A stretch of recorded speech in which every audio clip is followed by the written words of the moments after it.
নমস্কার। শ্রীমদ্ ভাগবত গীতা দ্বিতীয় অধ্যায় সাংখ্যযোগ শ্লোক 25।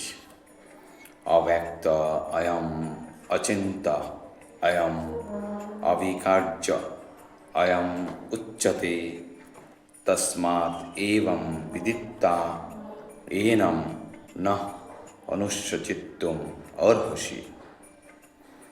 অব্যক্ত অর্থাৎ অগোচর, অয়ম অর্থাৎ এই আত্মা, অচিন্ত অর্থাৎ চিন্তার অতীত, অয়ম অর্থাৎ এই আত্মা, অবিকার্য অর্থাৎ অপরিবর্তনীয়, অয়ম এই আত্মা, উচ্চতে বলা হয়, তস্মাৎ এতএব, এবং এভাবে, বিদিত্তা ভালোভাবে জেনে, এনম এই আত্মাকে, ন অর্থাৎ নয়, অনুষ্যচিত্তুম শোক করা, অর্হসি অর্থাৎ উচিত।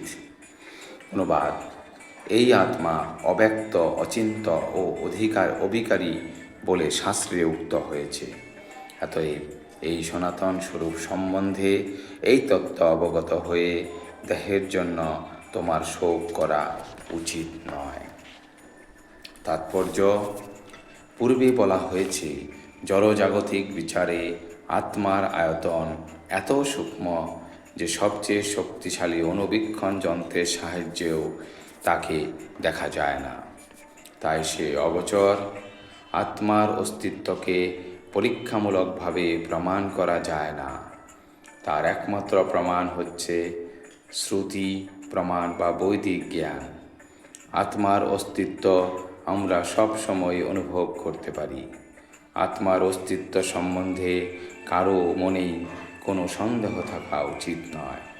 তাই এই বৈদিক সত্যকে আমাদের গ্রহণ করতেই হবে, কারণ এছাড়া আর কোনো উপায়ে আত্মার অস্তিত্বের এই নিগূঢ় তত্ত্বকে জানতে পারা যায় না।